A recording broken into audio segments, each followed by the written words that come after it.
On today's show, SEC legend Shaun Alexander stops by, gives his thoughts on the Crimson Tide and the SEC. Locked On SEC starts right now.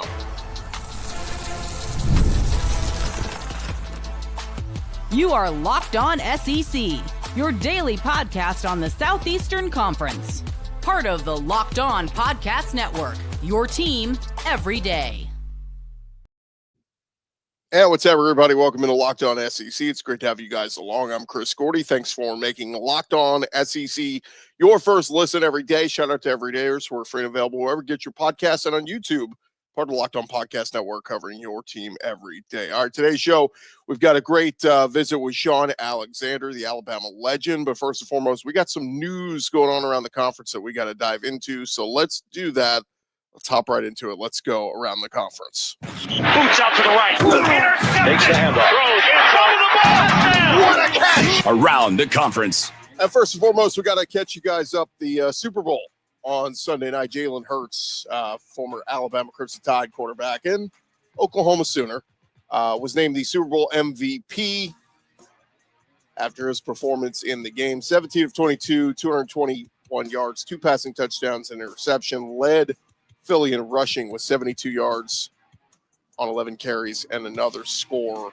Certainly a well-deserved performance from Jalen Hurts, and he joins that elite category, man, as one of the best SEC players to go on and have great success at the next level. Another guy, Jalen Carter from Georgia, he was asked about winning the Super Bowl and as it relates to the national championship, and he said, look, Super Bowl is just way different.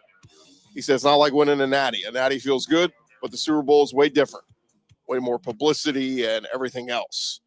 Now, Carter was a member of 2 national championship winning squads, helping Georgia and Kirby Smart go back-to-back, but now he adds a Super Bowl ring to that trophy case, getting a little crowded in there. But Carter, fellow Bulldogs Jordan Davis, Nolan Smith, they combined for 5 quarterback hits on Patrick Mahomes and a sack as the Eagles forced 3 turnovers and 6 sacks in the win. Now, Paul Feinbaum, he talked about all the SEC stars playing dominant roles for the Philadelphia Eagles, and he proclaimed the SEC as Super Bowl champions.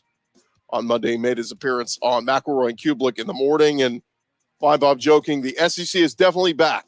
We may not have won the college football playoff, but we're the Super Bowl champions. So enough with all the SEC is dead talk. Of course, like I said, we've got former Alabama and Oklahoma quarterback Jalen Hurts, fellow Crimson Tide star Devontae Smith. He had 69 receiving yards and a score. Then you had former Ole Miss star A.J. Brown. He had 43 yards and a touchdown. Then you had a defensive group anchored by Oren Burks from Vandy, C.J. Gardner-Johnson from Florida, Darius Slay from Mississippi State. And then you get into all those Georgia guys on the D-line and the linebackers, not even mentioning Landon Dickerson from Alabama, Darian Kennard from Kentucky, the punter Braden Mann from A&M, Eli Ricks from Bama, Keely Ringo from Georgia, Anai Smith from A&M, Tyler Steen got in there from Alabama. I mean, it's crazy how many SEC guys are on there. They even had some injured guys, Byron Young, CJ Azuma, Nakobe Dean. I mean, it literally feels like half the Eagles roster is SEC guys. So who from the SEC this year will end up with the Eagles? We'll track that in a couple of weeks when the NFL draft happens.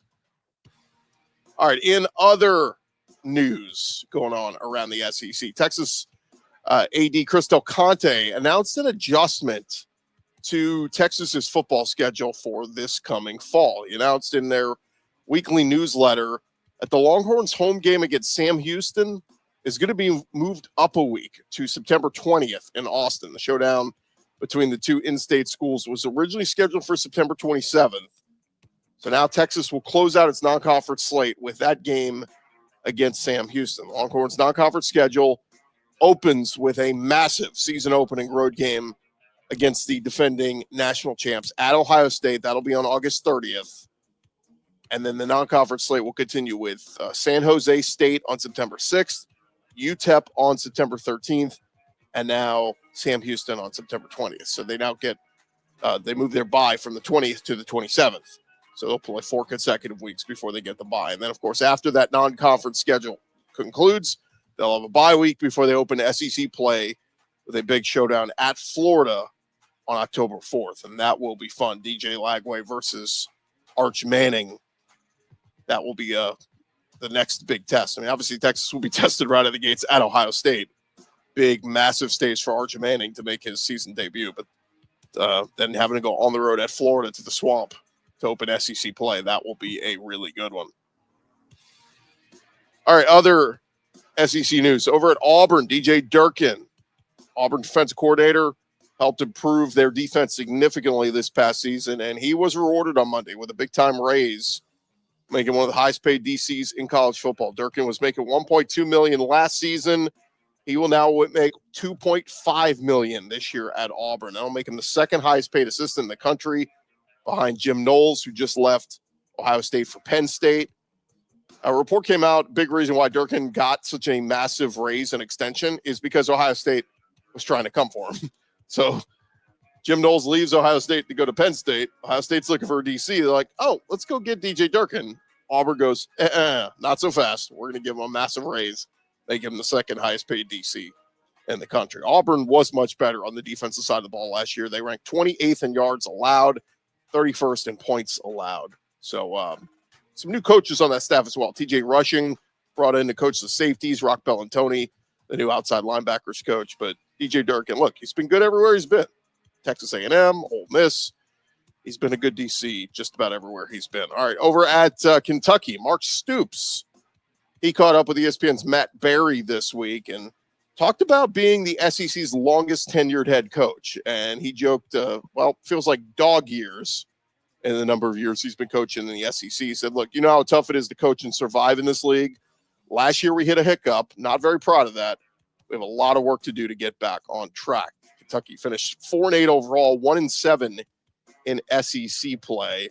But Stoops said he's proud of the progress the program has made overall during his time in Lexington. Now, Kentucky, if you haven't followed it, they currently have 19 transfers coming in through the portal. I mean, it is a virtual overhaul of this roster. You're going to have Zach Calzada, the quarterback, coming in to compete with Cutter Boley. You've got wide receiver completely overhauled outside of Jamori Macklin. Kendrick Laws coming in. True Edwards, J.J. Hester. Running back Dante Dowdle's coming in from Nebraska. The entire D-line is filled with transfers. I mean, Kentucky fans, you're going to need a program come springtime or the end of springtime, spring game, definitely by the season opener next year. It's going to be a lot of new faces on that Kentucky team. And hey, look, it could be good. They could be much better. They have to be much better. They can't be what they were last year. Over to Alabama, Nick Sheridan reportedly will be Alabama's quarterbacks coach for next year. There were some questions around the former OC who took a demotion with Ryan Grubb coming in. He was formally announced as the new offense coordinator a week ago, but Sheridan, he initially joined Kalen DeBoer's staff as tight ends coach last year. And when Ryan Grubb decided to take the OC job with the Seattle Seahawks, Sheridan was promoted to OC and quarterbacks coach. But Grubb was fired after one season with the Seahawks, decided to reunite with DeBoer, and he becomes Alabama's OC with Nick Sheridan. Will stay on staff, and like we said, will be Alabama's quarterbacks coach. A previous report that Sheridan would remain on staff with Grubb joining also mentioned DeBoer retaining OC and wide receivers coach Jamarcus Shepard, who followed from Washington. So anyway, just shuffling of chairs there at Alabama. And of course, Alabama fans excited to see what Ryan Grubb could do. One guy who's also excited, incoming quarterback recruit Keelan Russell, signed with the Tide as 5-star prospect back in December. He talked with On3 Sports recently, and he said, look, what Ryan Grubb did with Michael Penix, it's legendary. I'm excited. The offense is finna turn up this year. That's F-I-N-N-A, finna. We're finna be great. So we will see. A lot of Alabama fans excited to see what Keelan Russell, if he'll be the starter or at least compete for the starting job, and very highly touted, number 2 overall player in the country. And it would be something if he could beat out veteran Ty Simpson and the Washington transfer Austin Mack. By the way, Alabama spring game, April 12th. So if you're listening to this on February 12th, that's March 12th, April 12th, 2 months from today.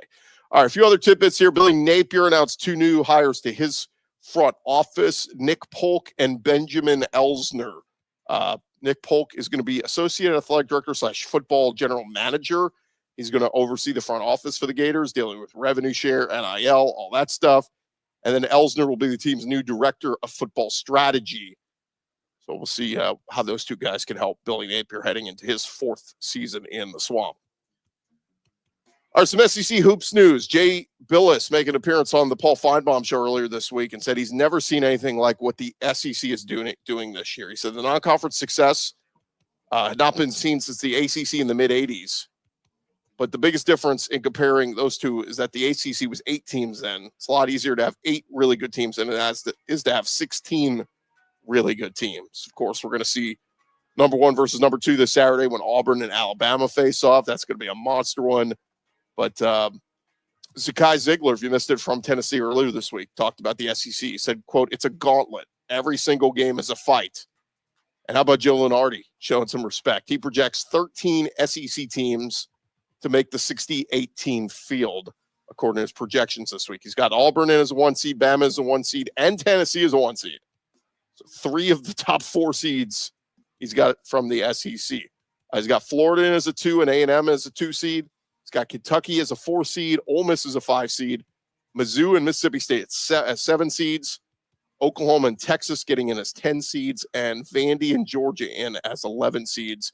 He's got Arkansas in his first 4-out grouping, so that would mean only LSU and South Carolina not really in the conversation to make the tournament. But if Arkansas could somehow steal a win here or there and sneak in, man, it would be really, really impressive. By the way, last night, if you missed it, Auburn beat Vanderbilt 80-68. Good road win for Auburn, dominant road win. Florida beat the snot out of Mississippi State 81-68. Massive road win there for Florida. They're the number 3 team in the country, and all the talk about Auburn and Bama being the 2 best teams in the SEC. Florida is raising their hand going, don't forget about us. And then Kentucky held serve against top 5 Tennessee last night, beating them 75-64. Close game throughout, but Kentucky pulled away late. And of course, Alabama, dominant road win at Texas. That was good for them. And so, yeah, it's been great watching the SEC basketball this season. Been a lot of fun. All right, one more tidbit before we get out of here. Paul Feinbaum apparently going to move back to Alabama. If you missed this, he and his wife reportedly set to move back from Charlotte back to Birmingham, Alabama. AL.com reporting this week. They said it was the right time to move back home after nearly 12 years away. Purchased a mansion outside of Birmingham. AL.com reports Feinbaum's move will not have any impact on his responsibilities with ESPN. He signed a new contract last year with the worldwide leader and is expected to continue doing all his hits on all their different shows. And ESPN spokesman said, while Paul is shifting his primary residence back to Birmingham, the Paul Feinbaum show will continue to originate from Charlotte. So found that interesting. Is he going to just fly to Charlotte 5 days a week to do the show? I assume he's going to do it remotely, but they'll still operate all master control and all that out of Charlotte. I don't know. Just something I found very interesting. Paul Feinbaum wanting to get back to the state of Alabama. And there you have it. You are caught up on all the latest news going on around the conference. Thank you guys for making Locked On SEC your first listen every day. Coming up next, our sit down with Shaun Alexander, the Alabama legendary running back. Some great conversation with him coming your way next.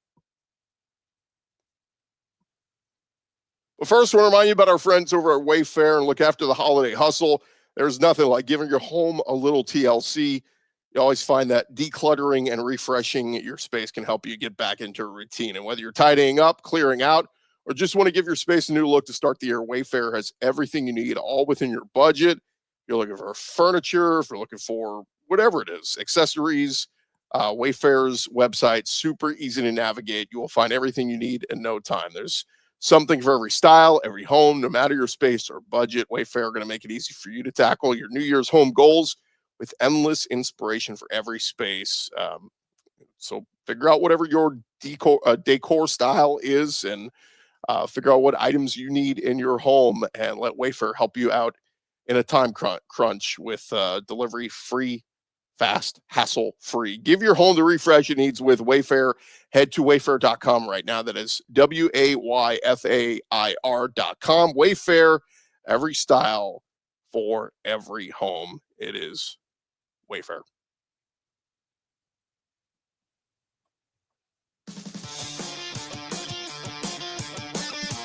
All right, run along here to Locked On SEC. I wanted to give you guys, pass along a great interview we had with Shaun Alexander, the SEC legend down in New Orleans just a couple days ago, Super Bowl week. And without further ado, here was our conversation with Shaun Alexander. Run along from Radio Row here in New Orleans ahead of the Super Bowl. And join us now, a guy, the pride of Boone County, Kentucky. My wife's family's from Kentucky, so I can throw that out there. Yes, sir. He is the one and only. I mean, we could run down the accolades. NFL MVP. I mean, all SEC. We could throw it all out there. He is the great Shaun Alexander joining us. Shaun, what's up, man? Welcome in. Man, this is great, man. Isn't this atmosphere just wonderful? I love coming down here to this, what I've been calling it, the family reunion, Yeah. It's great, man. It's great. No, it's crazy because there's just so many former players, and it's funny, like the old player, like I see you and I know your face immediately. I'm like, that's Shaun Alexander. Some of these newer guys, I'm like, the face doesn't click with the name immediately, and I'm like, oh, okay, that's what that guy looks like. But yeah. I don't know what it was. It feels like back in the day, though. Like you guys, your faces were all around all the time, and you knew who guys were. I think it's a little bit of the, you kind of call it all of it. Like people are less and less like team oriented. Yeah. So if you're like, well, who ran the Northwest? Oh, that's Shaun Alexander. Well, Yep. That's what he looked like, and so it's easy. But like, when guys are jumping teams, jumping colleges, pretty soon kids only be in high school for 2 years. They're going to go to a different high school. Dude, it's already happening. I laugh when On3 puts out the graphic of a kid is transferring and there's 6 schools. I'm like, really? No way. What are we doing? I know all those transfers, those credits didn't transfer. Like you must 8 years working on your bachelor's degree. Like it's you should be a doctor by now. yeah, it's a little crazy. So that's why you don't recognize the face. Yeah. Because like you would know to cheer for your guy, cheer against your enemy, see that guy whose name you've been hearing about over and over at the same school. And when, unfortunately no one's telling the story about the kid that goes to the other school and he's not really loved there. And then he goes to the third school, and like by the time you're like, I think he went there. You know, there's no like core love, which means that people can't really track you either. Yeah, take me back to your decision. You were from Kentucky. I think you were considering Michigan. You end up going to Alabama, and this is what Wikipedia says. They said you chose it because of, quote, the warm weather and the students' enthusiasm. Why did you really choose Alabama? That sounds like sunshine and rainbows. That's wonderful how they put that. But yeah. I actually remember my 3 schools, Notre Dame, Michigan, and Alabama. I go to Notre Dame, and my older brother, who's 1 year older than me, Duran, he's there. And I see Lou Holtz, and he's amazing. And I meet the running back coach, and he just kind of like walked past me. And you know me, I'm always going to keep it humble. I respect. I do also know who I am. I'm like, right. I know I'm the #1 player in the country. You know what I mean?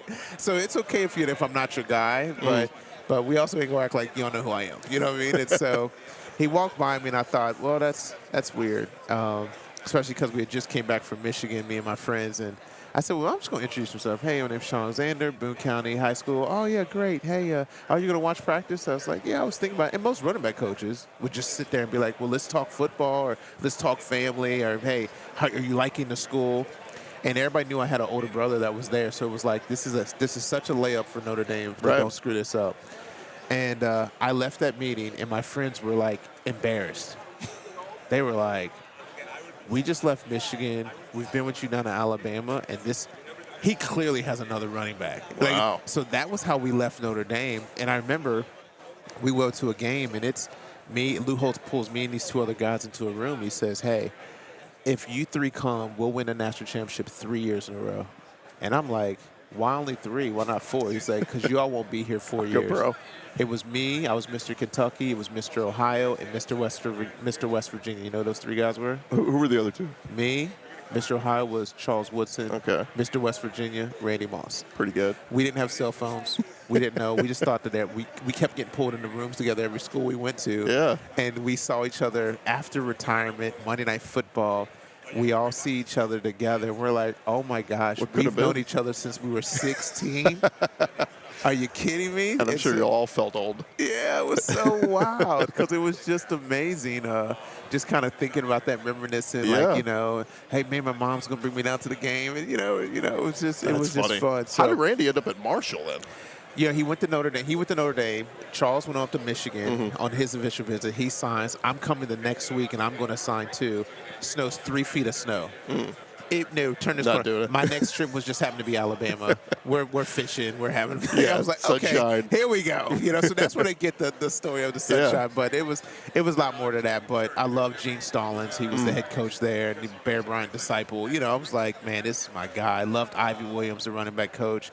Michigan had a great running back coach too, Fred Jackson. He's still at Michigan. But I had a great pick. So Charles chose Michigan. Went well for him. Randy chose Notre Dame and then got in some trouble and had to go to Marshall. Then Marshall became one. So that's Chad Pennington and Randy. Gotcha, yeah. I went on down to the South and, just little old Alabama. Yeah, and, little school down south. Yeah. Was Kentucky not good? Were they just didn't want to play there? It was weird. They didn't really recruit me. Interesting. That's what I said. And I'm a mama's boy, too. I was like, really? Like 30 like minutes an hour? from the house? Is that what it was, 30 minutes? Are we kidding me? And my mom went there? Like, what are we doing? And they just said, yeah, we didn't think you would come. Wow. I said, all right, well, hey. What could have been? Yeah. So you get to Alabama. I believe you redshirted, right? Yep. And then redshirt freshman year, you head over to this place called Death Valley in Baton Rouge, and you set the school rushing record. It was a fun time. What was it? Was the game just coming easy to you? Like, how you were able to do that? I think it was because I didn't know none of the plays, and I didn't know how big of a game that Death Valley was. And I came in the second quarter. It was 0-0 on the 17-yard line. And, they were still there. It's not as smooth. It's much smoother now. It wasn't smooth back then with TV timeouts. That's how old we are. You remember when they used to have the guy with the orange marker? Yep. And, they called a play, and Curtis Alexander had a broken left wrist. They wanted to run the ball to the left, and if he didn't get the first, we'd kick a field goal. Well, they called the play, TV timeout. They say, just take Alexander out. He's got a broken wrist. Put the other Alexander in. I run in, bounce outside, touchdown, 17 yards, 1 carry. We going to halftime 7-0. Everybody's like, yeah, here we go. I'm like, man, this is so cool because I only knew really that play. And so the second half comes out, and Dennis Riddle, the starter, gets hit, falls up, and does the Rocky dramatic fall out of bounds. They send me in, and the next play is like a 74-yard touchdown run. Wow. And they're like, stay in. I was like, that's what I'm saying. Coach this thing right here, And so about 4 carries later, I break my next 70-yarder. And so that third quarter was amazing. And How many missed tackles or just breakaway and not even touched? It was wild. You just got to watch it. There was some where I'm shaking and twisting, and then next 2 guys run into each other, and it's a foot race. And then, we're not losing too many of those. And so it was great. So that game, 20 carries, 291, 4 touchdowns, freshman. Man, you remember it all. Like we were just there yesterday. It was great, dude.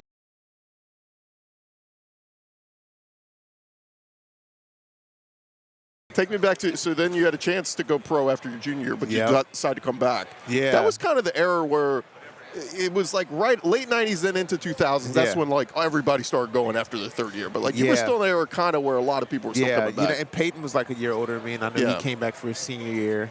I knew I was like 1,000 yards from being Alabama's all-time leading rusher. The best running backs that draft was Ricky Williams and Edgerrin James. And then I knew that, I'm clearly going to be the next number one, the next year. Yeah. And so, which I wasn't. I was the 4th running back draft pick, which was crazy. What 3 were ahead of you? Jamal Lewis out of Tennessee. Okay, he was good. Thomas Jones out of Virginia. Ron Dane went to the Giants. Okay. Yep. And at least those are 3 good running backs, but Dane was more good college than pro. Nature boy. None of them were on the cover of Madden. I would have chose me, but So, but I wanted to go to just football-wise. I wanted to go to the Ravens because I thought they were closest to the Super Bowl, and they were. They actually go the next year, the rookie year, they go to the Super Bowl and win it. I knew they had a great defense. I knew they needed just a guy that could run the ball and score touchdowns. I was like, I fit that really well. So, but then the city-wise, I wanted to go to New York, and they picked Ron Dane, and I was offended. I was like, what?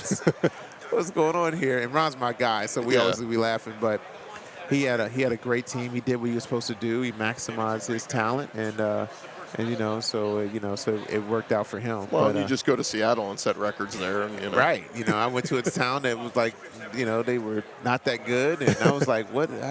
I remember going to games and being like, oh, this is what it feels like when you think you're going to lose before the game starts. Like, my high school, Boone County, we won almost all our games every year, and then Bama, we won almost all our games there.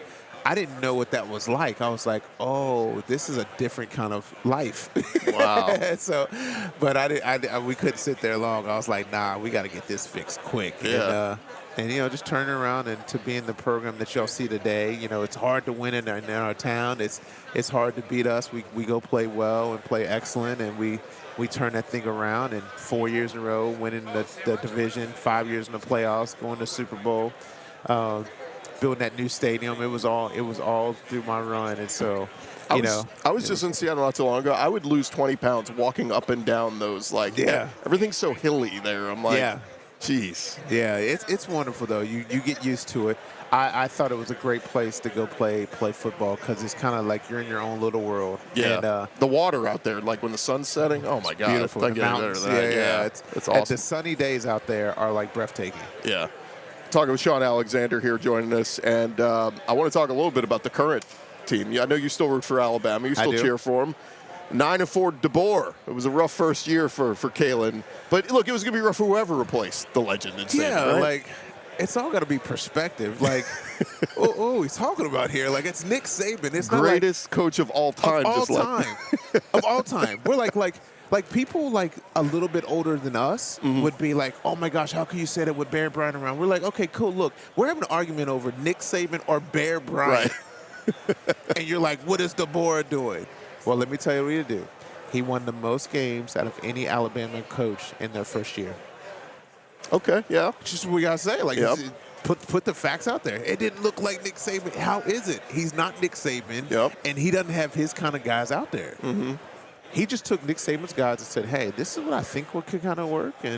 And he went out there and he beat up Georgia. Well, we're used to that. And that's what messed everybody up. You know what I mean? Yeah. He beat Georgia just like Nick always beats everybody Georgia. Was like, there's no drop-off. No drop. And I'm like, and in my mind I'm thinking, well, it's still different because he's not used to all the different schemes that everybody he ain't used to playing the Super Bowl every game. Right. Grind to the SEC schedule. I mean, those road environments are as tough as it gets. Are you kidding me? Like, oh, well, what about Oklahoma? What about Vanderbilt? I'm like, you know what they would be called if they were in the Big Ten? Michigan. Right. Yep. You think about it. Yep. Everyone's like, oh, what about Ohio State? And I'm like, you know what they would be if they were. It's a grind to play in the SEC. Every school's good. Ole Miss, we laugh at Ole Miss because we're Alabama. Right. Ole Miss goes into Big Ten, they're Michigan and Ohio State. Yep. Ole Miss goes into the Pac-12, they're the dominant team. They go. That's how it is. That's just facts. Yep. Well, it's look, the playoff. We got to get some more teams in the playoff here because. Tennessee just didn't show up against Ohio State. Then Georgia lose their quarterback, and that was kind of it for them. Right. And Bama, I thought, had a case to get in, so, But once again, people with Alabama, they've always jumped off of just apples-to-apples conversations. You know what I mean? Apples to apples. If you put your team and that team, you had to put your kid on the line, you're going to be like, let's roll with the tide. Like, we got because if you just look at it like, well, hey, who's better defense, better offense, better quarterback, better running back, better defense? It's going to be Bama. Yeah. But with Alabama, you had all the other variables. Well, they lost to this team. You're like, that's not the conversation. Yep. You know what I mean? If it is, then let's make that be the mindset or make this be the rule. But it's not. It's only with Alabama. You got all the other variables in how they should get in. No doubt. We're talking with Shaun Alexander. Let's know you're partnering with Stand Together. Yeah. What is Stand Together?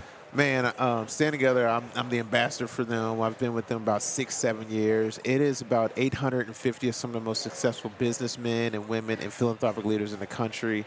They put their time and talents and charters together to tackle some of the country's biggest issues.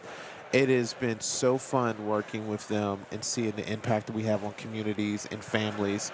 Um, my heart is really to get the NFL players, get the NFL legends, and really figure out what is the thing that they want to do in their communities, so that and stand together is the fuel behind them. They're the ones that's the quiet people in the background that's saying, hey, if y'all tweak this like this, explosion's going to happen for the community, the people, and we're helping millions of people every year with our foundation. I know there's about 350 foundations that we help fuel. And sometimes it's finances, and sometimes it's just getting our we get the greatest business leaders in the world to come and figure out how do we scale impacting communities at a high level. And it's been really fun and beautiful, and watching the NFL guys hearing their hearts and then saying, oh, you want to tackle this?